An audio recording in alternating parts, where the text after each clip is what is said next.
swear. Today's webinar is entitled Teen Literature Update 2012. Your presenter is Michael Cart.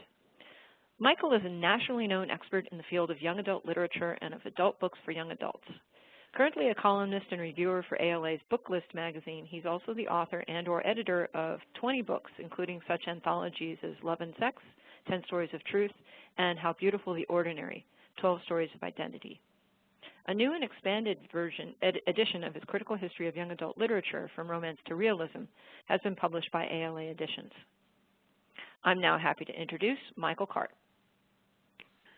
Thank you, Eileen, and good afternoon, everybody. Let us start our hour together, if we can, as soon as I get the right slide, Chuck.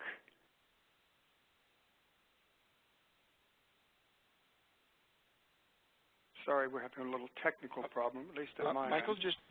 just click on the arrow up there at the top where it says 01 to the right. Oh, okay. 02. Wait a minute.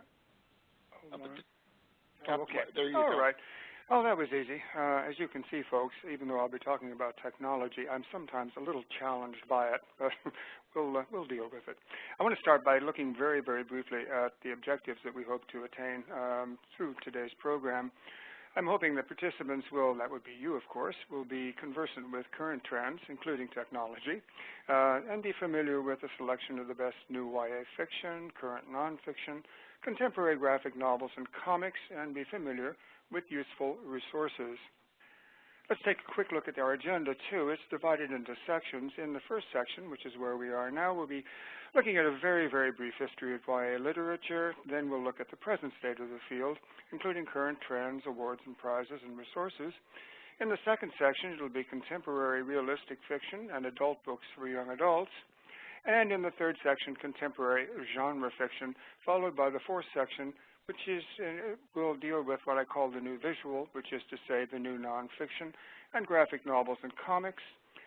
Section 5 is devoted to technology. We'll talk a little bit about hybrid and multi-platform books, answer the question as to whether or not this means that this is the end of paper. What will the impact of ebooks be on publishing and books? Do teens read them? And lastly is reading online reading. And then at the very end, in the sixth section, we will have a question and answer period.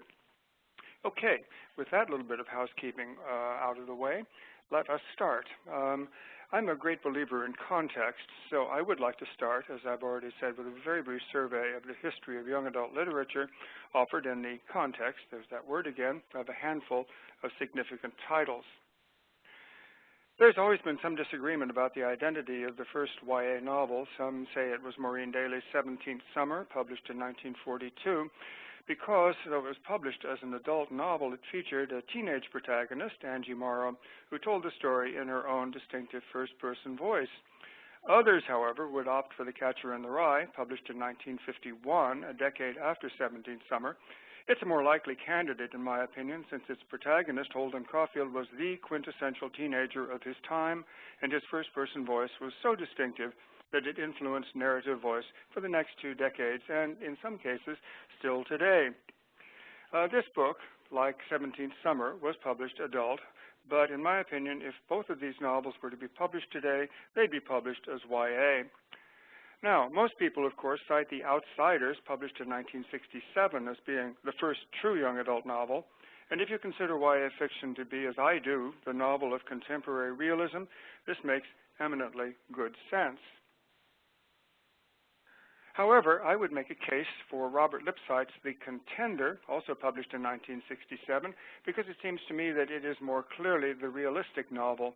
In my opinion, read today, The Outsiders is more romance than realism, frankly, but the overarching point here is that young adult literature, as we know it today, began in the late 1960s. Robert Cormier's The Chocolate War was published in 1974 and ushered in the first golden age of young adult literature. It's the book that defined the decade of the 70s in point of fact. I regard Robert Cormier as being the single most important young adult author in the history of the form, and The Chocolate War is arguably his greatest novel. The 1980s was a period of genre fiction, mostly series romance, virtually every title of which contained the words Sweet Valley, but that's another story. The novel that defined the more serious literature of the decade for me was Francesca Lia Bloch's Weetzie Bat, the first crossover novel of the sort that is so popular today. If Weetzie Bat defined the 80s, Walter Dean Meyer's Monster defined the 90s, and evidence that young adult literature was entering a new golden age. Further evidence of that was the establishment in 1999 of the Michael L. Prince Award, and of course, Monster was its first winner. The robust vitality of young adult literature was further evidenced by the appearance of separate young adult imprints at America's major publishing houses. Previously, YA had been published by children's divisions of these houses, but beginning in 1999, as I've said, major publishers began establishing separate young adult divisions. The first two of these were HarperCollins' Tempest and Simon & Schuster's Pulse, both starting in 1999. They were followed by Scholastic's Push, Taurus Starscape, which of course specializes in science fiction and fantasy. Then came Penguin Speak, Penguin Firebird, and Penguin Razorbill. Then Houghton Mifflin's Graphia, and now a host of others, starting with Abrams' Amulet, Llewellyn Flux, Aladdin's Mix. Aladdin is another imprint of Simon & Schuster. Harlequin's Kamani True, which specializes in African-American romance. Source Books Fire. Albert Whitman is in the process of starting a young adult imprint. To my knowledge, it doesn't have a name yet. And finally, Kensington Teen. Kensington is an adult publisher that's begun experimenting with fiction for young adults. Okay. This brings us then to the present decade, the first decade of the 21st century. Although I guess we're in the second decade now, aren't we? Anyway, this is a period that I call the new golden age of young adult literature. So let's take a look at some of the current trends that are, I think, hallmarks of this present age. We have the biggest trend, probably, is the first one on the slide, and that, thanks to Harry Potter, is the continuing growth of what I call speculative fiction. In other words, I mean a melange of fantasy, science fiction, and horror. This might also be called the paranormal, and one of the biggest areas of growth here is presently the dystopian or post-apocalyptic novel. This is thanks, of course, to the Hunger Games. Science fiction, at least in my opinion, has always been kind of a stepchild in young adult literature, principally because young readers who typically discover this genre at the age of 12 then in the past have gone directly to adult science fiction. That may be changing, however, thanks again to the Hunger Games. And in fact, the word from the recent Bologna Children's Book Fair is that science fiction is going to be the next big thing, along with thrillers. Oh, you heard it here first, folks. So science fiction and thrillers will be the next big waves in young adult literature. In the meantime, romance continues to be another huge area, presented once again in the form of series. You can think of Mean Girl books here, books like The Gossip Girl. Meanwhile, chick lit, which had gone into a bit of an eclipse lately, is apparently now trembling on the brink of coming back. We will see if that happens. In the meantime, the most popular kind of romance is hands down the paranormal romance, in which a girl falls in love with a vampire or a werewolf or Lord knows what else. We can, of course, thank Stephenie Meyer and her Twilight trilogy for this one. Series is, of course, the word that defines the field of young adult literature today. Thanks to Harry Potter, The Hunger Games, and Twilight, it's almost impossible, in point of fact, to publish a standalone genre novel these days. Not only must everything be a series, but it must also promise opportunities for synergy, which is to say the possibility of turning it into a series of major motion pictures, think Harry Potter here and all of the rest of them, or a TV series or merchandising opportunities or, well, whatever.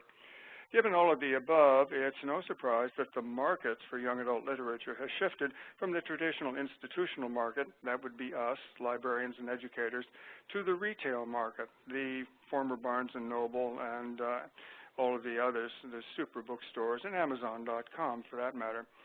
This shift started at the end of the 1990s, and it recognizes that the principal purchasers of young adult books nowadays are the teens themselves. The rise of the big box store market is another recent development. By big box store, I mean the Kmarts, the Walmarts, and every other kind of mart. This is significant to us because these stores carry a limited inventory which focuses on bestsellers. As a result, publishers are putting more and more energy into publishing and promoting such books at the expense of mid-list titles. Now, those are excellent books that nevertheless aren't going to sell a bazillion copies. Another market has become increasingly important, and that's the international market. Young adult literature began as an American phenomenon, but now countries all over the world are publishing YA, and excellent YA at that. I mean, consider some of the international authors who have won the Prince or Prince Honors. Authors like Marcus Zusak and Sonia Hartnett from Australia, Aidan Chambers and Geraldine McCaughren from England, and Kenneth Oppel from Canada. To return to genre fiction for a moment, I'd stress again the rise of genre bending and blending of the speculative fiction sort, or the paranormal romance, or the historical romance. In other words, books that feature more than one genre.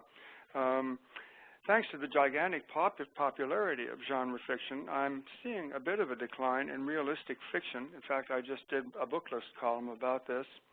In fact, I think it's ironic that at a time of unprecedented activity in young adult publishing, the first form of it, the realistic novel, think again of The Outsiders, The Contender, or The Chocolate War, should be going into a period of eclipse. At the same time, we continue to see a lack of multicultural literature, especially that coming from within a culture or ethnicity or race. The Cooperative Children's Book Center, CCBC, at the University of Wisconsin in Madison, tracks this area of publishing and is an absolutely invaluable source of statistics and other information.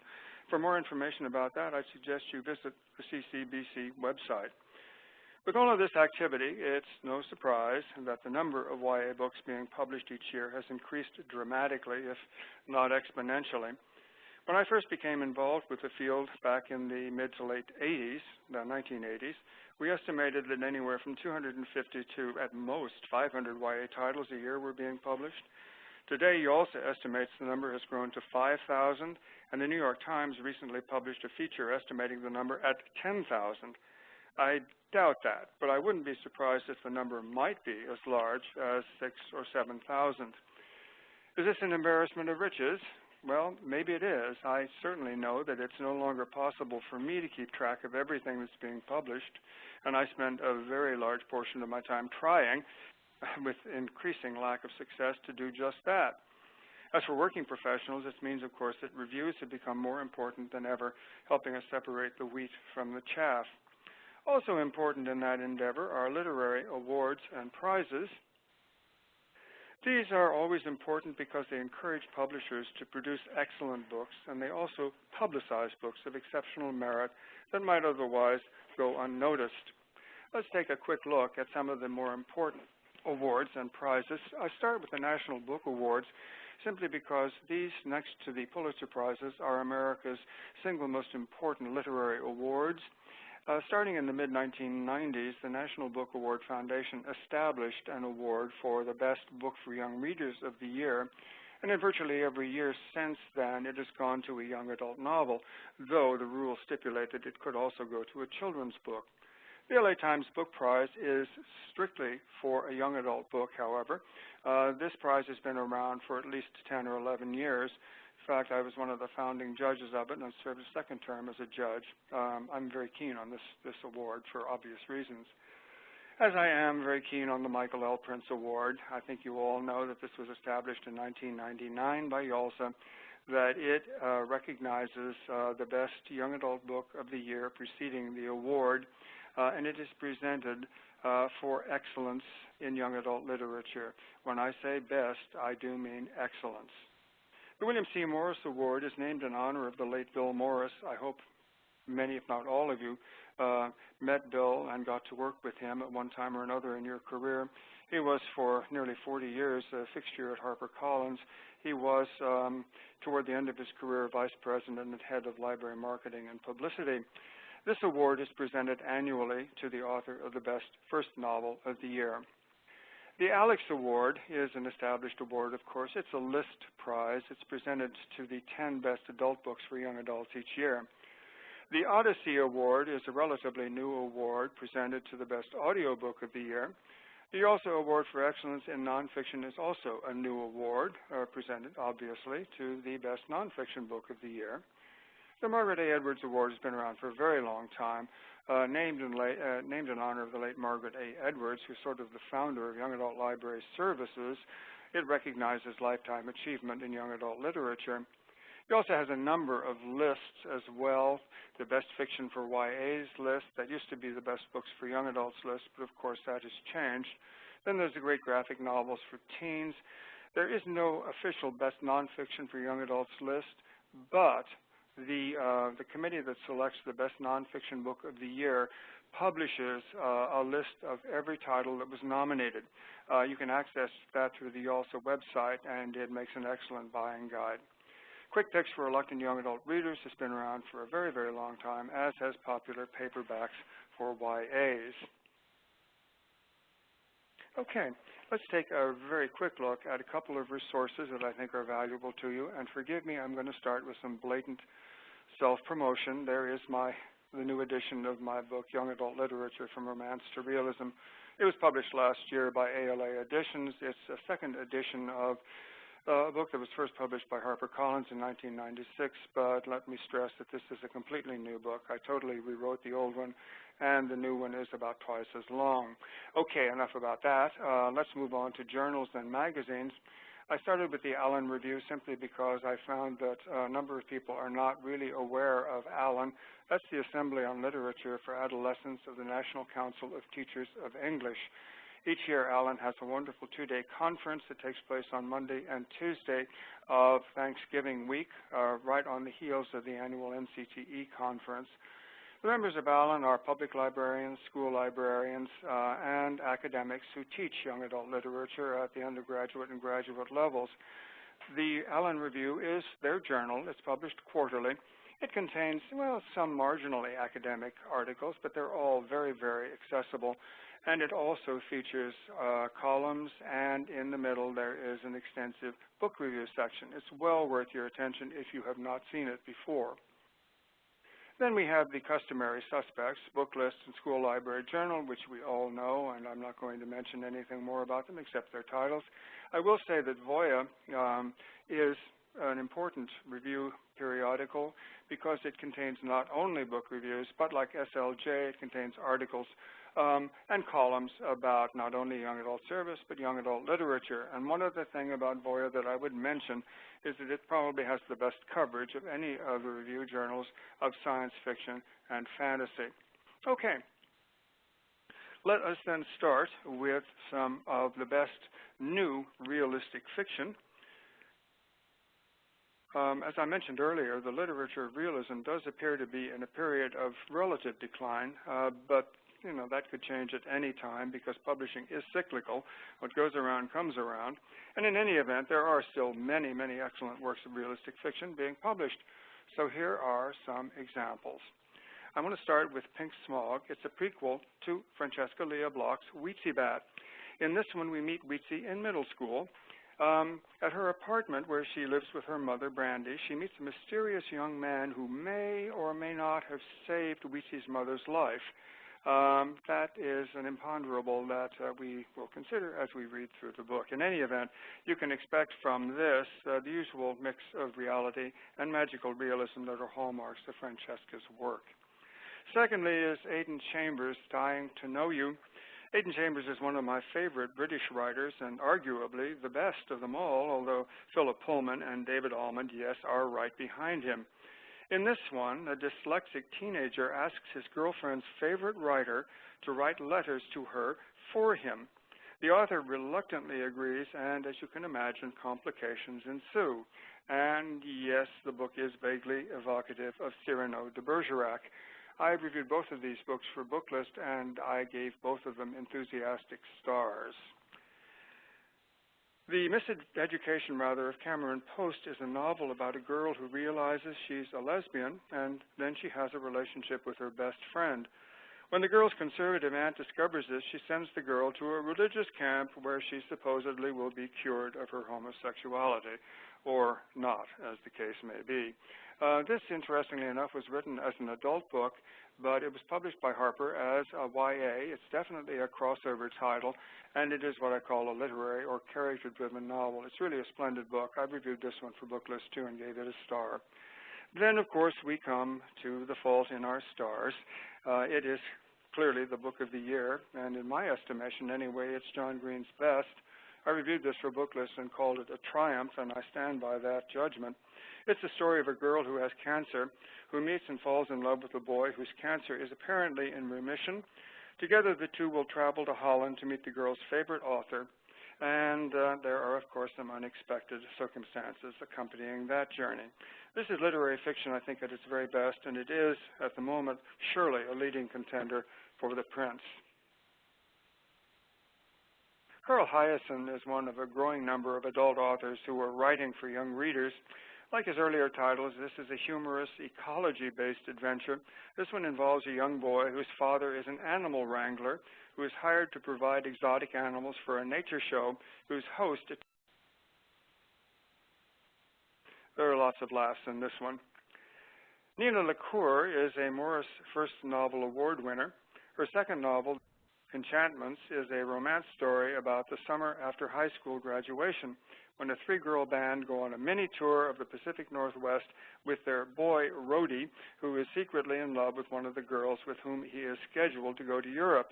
At the end of the tour, the question, of course, is, will they make it? And I'm afraid you're going to have to read the book to find that out.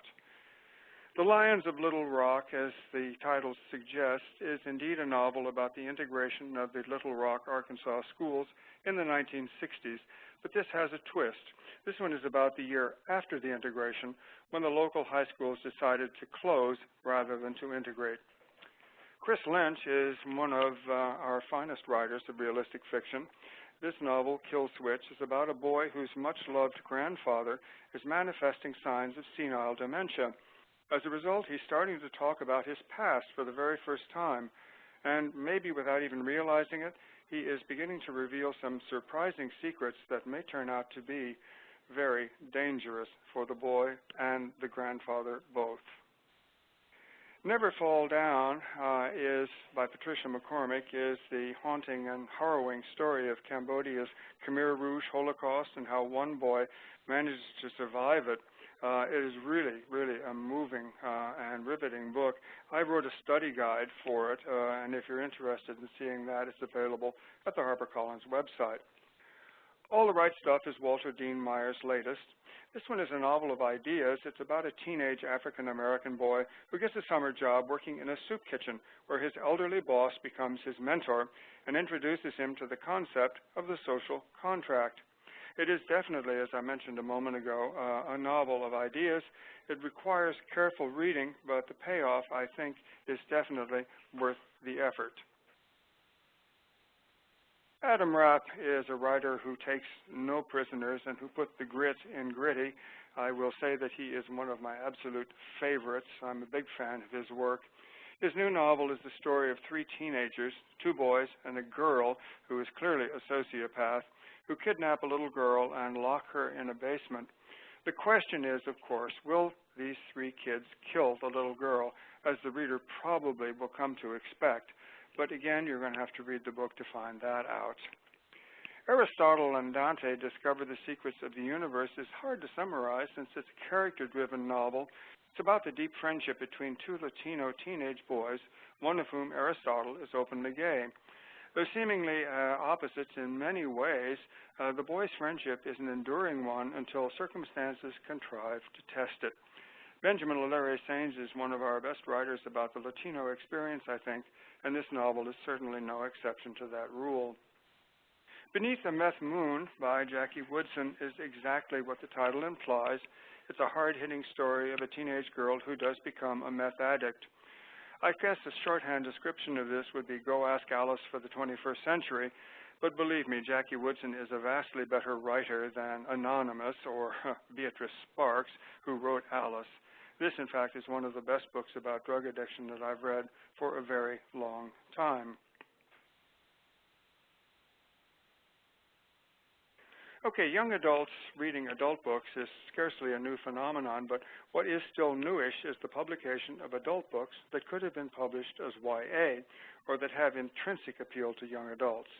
Such books are, of course, called crossovers, and here are several examples. The Song of Achilles is an absolutely brilliantly retold and reimagined version of Homer's classic story, found in the Iliad, of the seemingly invincible warrior demigod Achilles. Madeline Miller, a first-time novelist, has a wonderful gift, I think, for bringing characters from classical literature to vivid life, and she writes beautifully. I love this book. It's my favorite adult book of the year so far. Welcome to Zero City Baby is a coming-of-age novel about a teenage girl whose family moves from the metropolitan East Coast to the Mississippi Delta. There she meets a boy whose father is an aging but still celebrated blues musician. The boy has a wonderful extended family, and the girl falls in love not only with the boy, but with his extended family. And then, of course, well, you know what, complications ensue. We have crossover books that are nonfiction as well as fiction. Here's an example, The Choke Artist by David Yu. David Yu is an established young adult author, but his memoir has been published as an adult title. It's a very funny account of how Yu, despite his wonderful gift for snatching defeat out of the jaws of victory, manages to become a writer. And here is another example of blatant self-promotion. This is my next book that will be out from ALA Editions in September. It is, as the title betrays, my selection of the top 200 adult books for young adults of the last 2 decades. I hope you'll find it useful. Genre fiction, after many years of being somewhat casually accepted, if not frankly overlooked by critics and reviewers, is now definitely front and center in the world of young adult books, thanks in large part, of course, to Harry Potter.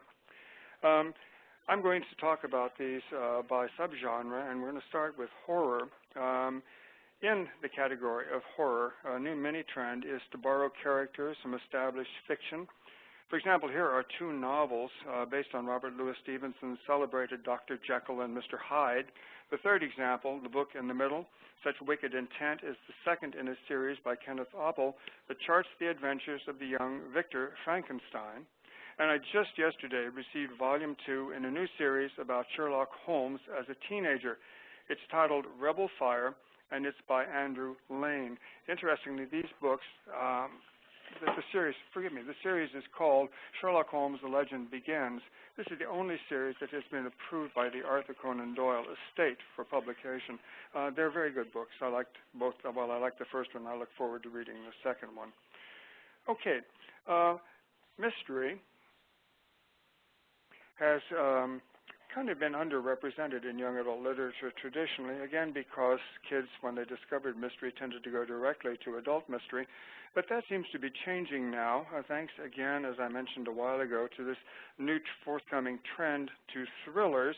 Here is a good example of that category, Jenny Valentine's Double, a book about a boy who assumes another boy's identity with dangerous consequences. Historical fiction has also been overlooked, the word being that teens are turned off by it. I don't think that's true, but it is hard to fight conventional wisdom. Anyway, here is one recent example. This is Stephanie Hemphill's new novel in verse about a girl living in 15th century Venice. 2 other examples of historical fiction that I mentioned earlier in the category of realistic fiction are The Lions of Little Rock and Never Fall Down about the Khmer Rouge. And of course, this reminds me to mention that for teens, anything set in the years as recent as the 50s, 60s, 70s, and maybe even 80s is historical fiction, which is a scary thought to those of us who lived through those decades. Romance, as I indicated earlier, remains a robust genre. It's not one that I am dead keen about, but I will show you at least this one example of the ever-popular Mean Girl type of book. This is Sarah Shepard's Ruthless, a volume in her Pretty Little Liars series. Series is the important word here, since it's a hallmark of virtually all genre fiction today. It's a field in which we have almost no standalone titles. Another important trend is the mixing of genres in what I've already indicated we call genre bending and blending. An example of that is, again, Stephanie Hemphill's Sisters of Glass, which is an historical romance. The biggest area of genre bending, however, is the whole field of science fiction, fantasy, and horror. The marriage of these 3 formerly independent genres is what I call speculative fiction. And that's what we'll feature in this next section, starting with Paolo Bacigalupi's The Drowned Cities, which is a companion to his Prince Award-winning Shipbreaker.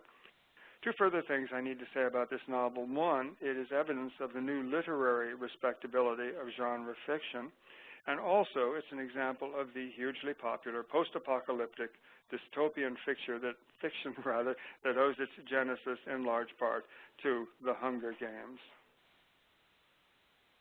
Kristin Cashore's Bitter Blue is the third volume in her excellent Graceling series, which is more evidence, of course, that multi-volume works are the new norm in this hybrid genre. Some of them are not necessarily going to be extended series, but almost all of them will be at least consisting of 2 volumes or perhaps 3.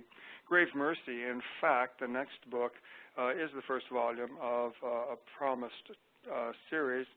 It's set in an imagined 15th century Brittany, and it features a young woman who has been trained as an assassin at the convent of Saint Mortaine, where she learns she has been gifted with certain talents by one of the old gods, Death himself. This is a really good book. I loved it, and I enthusiastically recommend it. Melissa Marr's new book is a collection of 12 of her stories, and it gives me an opportunity to mention that fairy stories, and that is F-A-E-R-Y, are another new thing to look for in terms of an emerging trend. Pandemonium is a sequel to Lauren Oliver's popular novel Delirium, in which we learn that love is regarded as an illness in some societies to be cured. And I guess love hurts, doesn't it? Anyway, There Is No Dog is one of my favorite books of the year. I have a lot of favorites, as always. This is an inspired fantasy that asks the question, what if God were a teenage boy? Well, the result is only slightly sacrilegious, but it's also thought-provoking, and I found it to be very funny. And speaking of funny, here we have The Hunger Pains, not The Hunger Games. This is a satire by the Harvard Lampoon of The Hunger Games, of course. The humor in this is occasionally a bit sophomoric, but I found it still to be good, wacky fun. This brings us to what I call still the new nonfiction. I call it that because, unlike the old traditional nonfiction, this nonfiction is narrative in nature, borrowing techniques from fiction writers while still respecting the factual accuracy of the material it contains. This kind of book is also often lavishly illustrated, too, thanks to the inspiration of Dorling Kindersley's eyewitness books. We start with Mark Aronson's Master of Deceit, his biography of J. Edgar Hoover.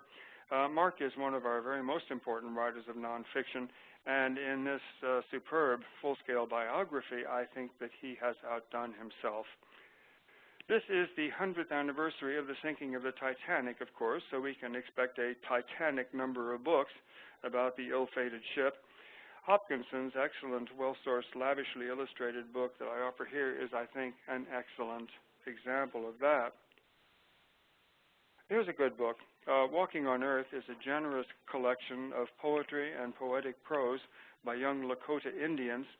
This is an important book since it not only takes us inside the Lakota psyche and culture, but also because we have so few books by and about Native Americans that actually come from within the culture. I reviewed this one for Booklist, and I gave it a star as well. The Letter Q is a collection of letters written by leading gay, lesbian, and transgender authors writing to their teenage selves. And it's one of those books that essentially tells them that, yes, it will get better. It's an innovative, ingenious, and affecting idea. I like the book, I think, very, very much. Well, what is there to say about, let me just go back for a moment. Okay. What is there to say then about graphic novels and comics that hasn't already been said? So all I'll do is to remind you that this is not a genre. It's a category that incorporates a variety of genres and forms. And let's not forget that graphic novels are now both fiction and nonfiction, as is evidenced by the first book I want to talk about. That's Jay Hostler's Evolution, The Story of Life on Earth. This is not only informative enough to be used in the classroom, but it's also very witty, since the premise is that it's being told to us by an alien scientist named Blort. The Silence of Our Friends is a novel about segregation and racial prejudice set in Texas in the 1960s. The story is presented in the context of the controversial, for its time, friendship of two families, one black and one white. Hades is a new volume in the excellent Olympians series from first, second books about the Greek gods. Other titles, or other gods that feature in this series are Zeus, Athena, and Hera. I like the whole series very, very much, and I recommend it enthusiastically. Take What You Can Carry is the story of a Japanese-American boy named Ken, who, along with 110,000 other Japanese Americans, is put into a relocation camp during World War II. Doug TenNapel is one of the best cartoonists, which is what graphic novelists call themselves, of course, of the younger generation. His new book, Cardboard, is a wonderfully imaginative story of what happens when a collection of cardboard creatures come to life. Pandemonium is hard to describe, but let's say it's a dark fantasy about a boy named Seifer Tomb Chewer, who is a dead ringer for an abducted prince named Talon Pandemonium. If that sounds like The Prince and the Pauper, it is a little bit like The Prince and the Pauper. I have two resource materials on this list. The first is the complete book of Maanga by Jason Thompson. It more than lives up to its billing. The book actually profiles some 900 Maanga series. Reinventing Comics is by Scott McCloud, who is, of course, himself a cartoonist, but also one of the field's most astute observers.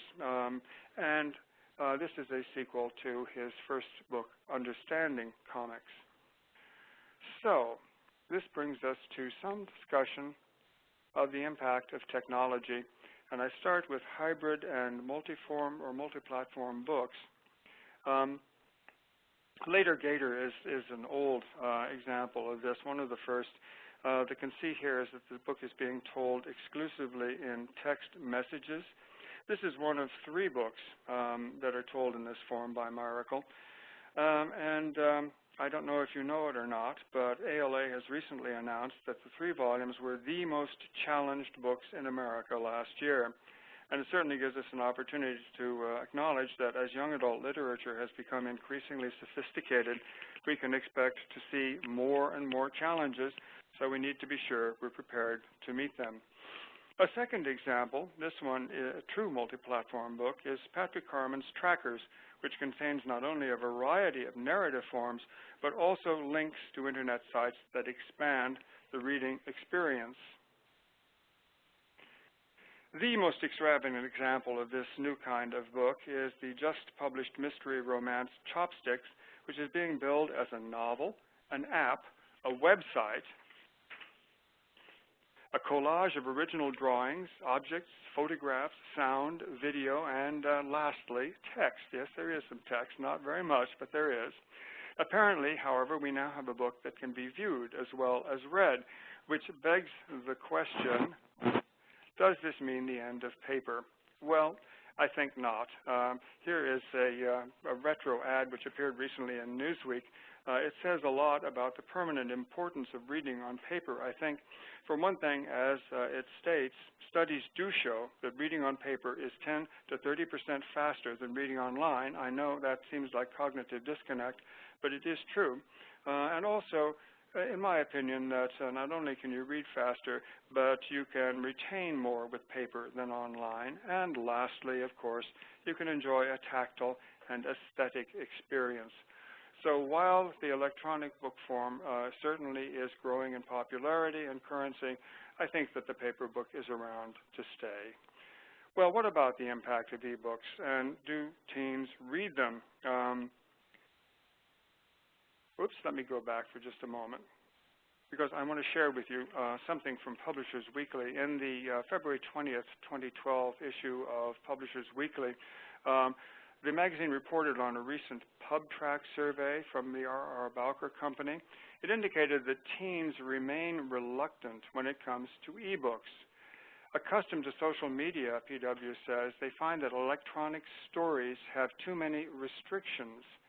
But, of course, many industry players, that would be agents, booksellers, publishers, and authors, are saying just the opposite, perhaps in an example of wishful thinking, but they are saying that digital sales are booming for YA fiction, and you can't argue with it because over the recent holiday season, the former Barnes & Noble sold 5 times as many YA e-titles as print ones. And at Amazon, there was a similar trend. A spokesman for Amazon said that YA e-books are growing even faster than e-books overall in the Kindle store. That does come as a big surprise to me. Despite all of this activity, though, I was intrigued to come across a nugget of information, specifically that only 10.7% of 14 to 24-year-olds presently own e-readers. Well, as for what PW calls the dreaded cannibalization of print, it doesn't appear to be happening in YA. The whole pie grows, says the spokesman for Amazon.com. There's a lot more evidence that users are going back and forth between digital and physical. People are now buying more books when they become digital readers. The key is to have the book available in all formats. That sounds like the best of all possible worlds to me, and I hope that it proves to be true. If you're interested, I have a list of the 7 best-selling YA titles from Amazon's Kindle store. Here they are in order. Number 1, surprise, surprise, is Twilight, Book 1 by Stephanie Meyer. Number 2 is The Hunger Games by Suzanne Collins. Number 3 is Catching Fire, Hunger Games number 2. Number 4 is Mockingjay, Hunger Games number 3. Number 5 is The Hunger Games trilogy. Number 6 is an anomaly. It's The Borrowers by Mary Norton. I really scratched my head over that one when I came across it, and then I remembered that that was recently turned into a movie, so I expect that would explain its rank number 6 on this best-selling list. Lastly, number 7 is Breaking Dawn, Twilight number 4. I cannot begin to stress how much this kind of series fiction has taken over the field, and it doesn't show any signs of stopping anytime soon. So now let's take a look at our next slide. Is reading online reading?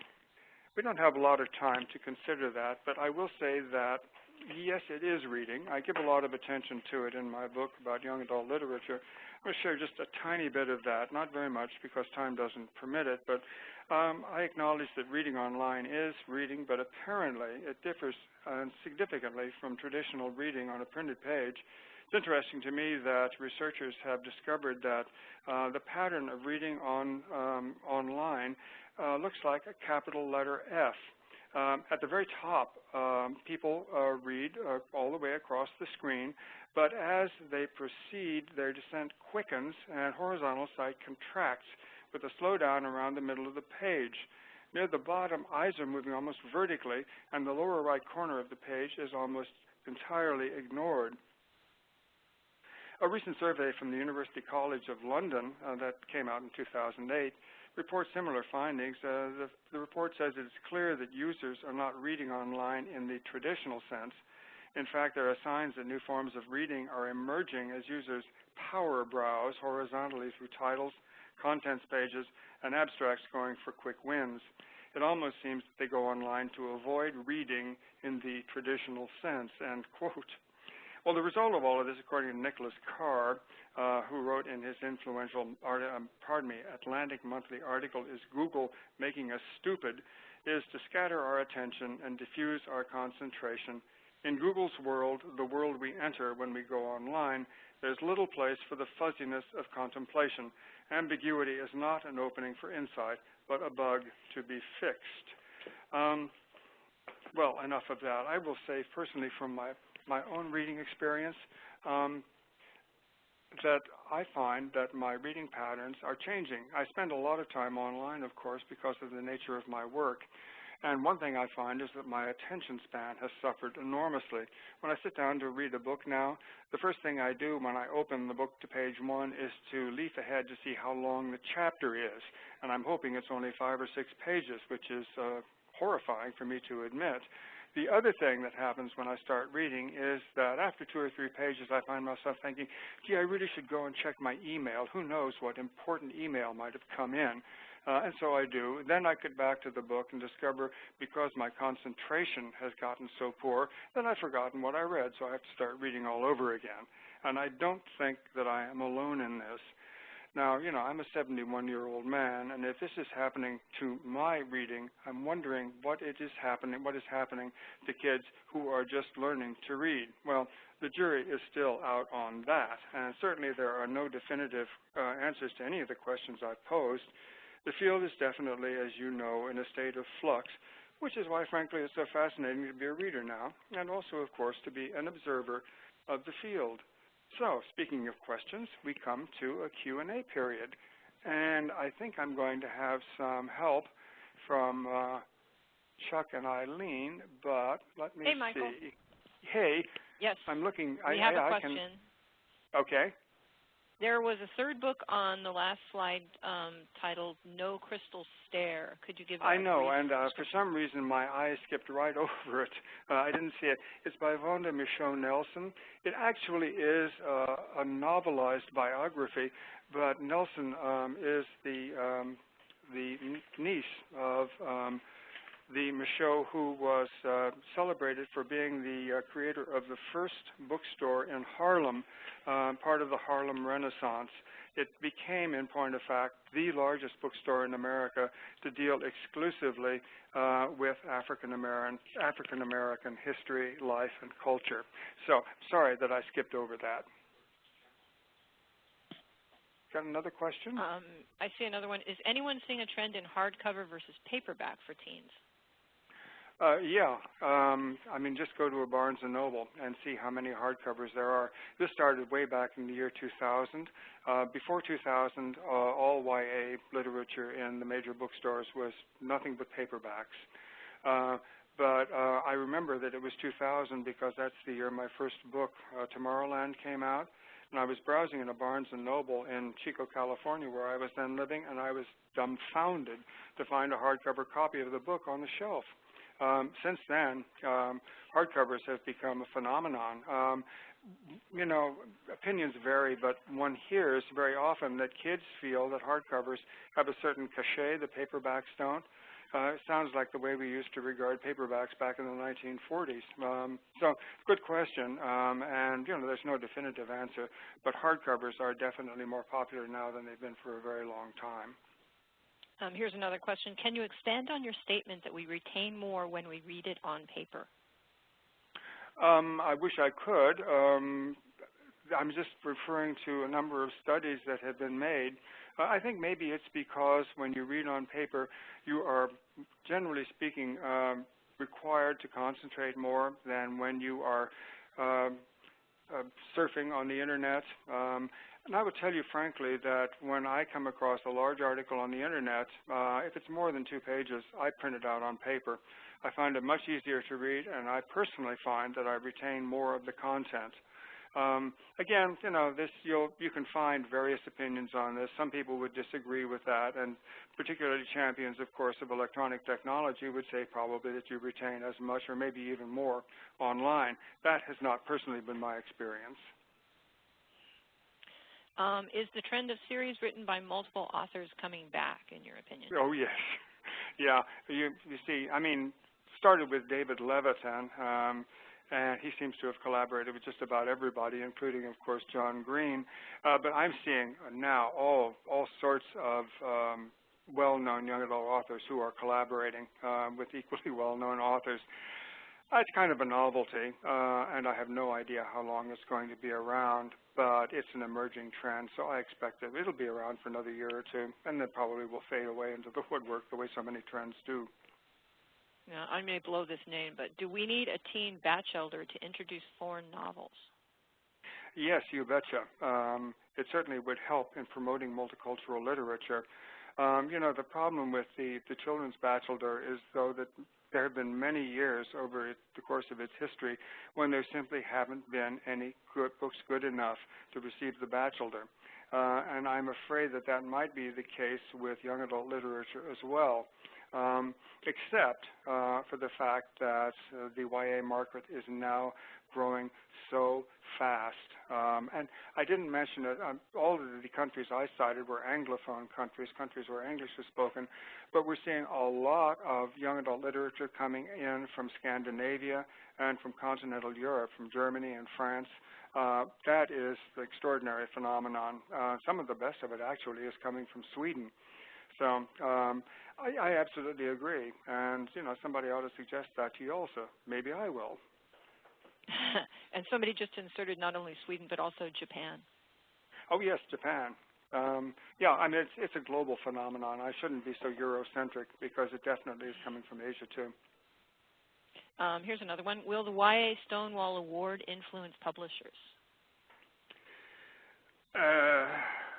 Probably not. I'm sorry.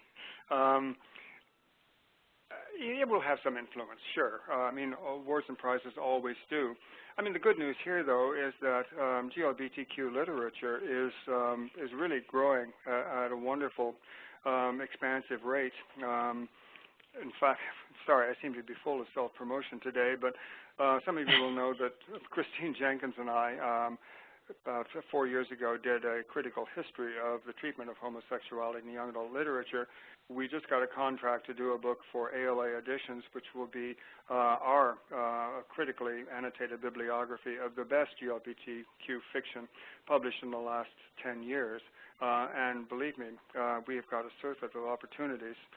So, yeah, the award will have a marginal impact, but the field is actually expanding at a great rate and doing very well on its own. Well, here's a tie-in to that. Is GLBT the new multicultural? Yep. Yes, it is. That's, oh gosh, started about, I'm trying to think, maybe 10 years ago when we began acknowledging that homosexuality, gay, lesbian, bisexual, I almost said lifestyles. God, forgive me. It's not a lifestyle. In any event, this is an example of multiculturalism, and I think that it is increasingly being regarded as such. So, yeah, that's an excellent point. Here's one. Any picture books for YA? Not graphic novels or comics, but picture books for older readers? Oh, sure. The problem is, of course, that the picture book as a form has been in a period of rapid decline for, the last 5 years. So there are fewer than there used to be, but I'm still a big advocate of finding good crossover picture books and using them with young adults. Though I've confessed I don't see as many picture books as I used to. But, yeah, that still is an opportunity, particularly for kids who are reading below level, but there are some wonderful things out there that can be appreciated by any teen, and adults too, for that matter. And then this is a comment, I think, from everybody. By popular demand, Michael, could you produce a webliography of the titles you mentioned in today's webinar? Oh, yeah. It'll be put up on the site, won't it? Yes. There will be great joy among the listeners because your titles flew by. Yeah, I know. That's the problem with trying to do so much in 50 minutes. But well, yeah, sorry. I'm sorry. Go ahead. This is a question. I'd like to hear your answer to Lauren's question. Does having a teen protagonist or character automatically make an adult book appealing to teens? Depends on the book. I'm not going to make any blanket statements about that. Generally speaking, I review crossover books for Booklist, and by crossover, in my case, it's adult books that have crossover appeal to young adults. And almost every one that I review is a coming-of-age novel. One of the things that I'm tasked with doing is to identify those that do have young adult appeal. And I'd say 90% of the ones that I review do have intrinsic young adult appeal.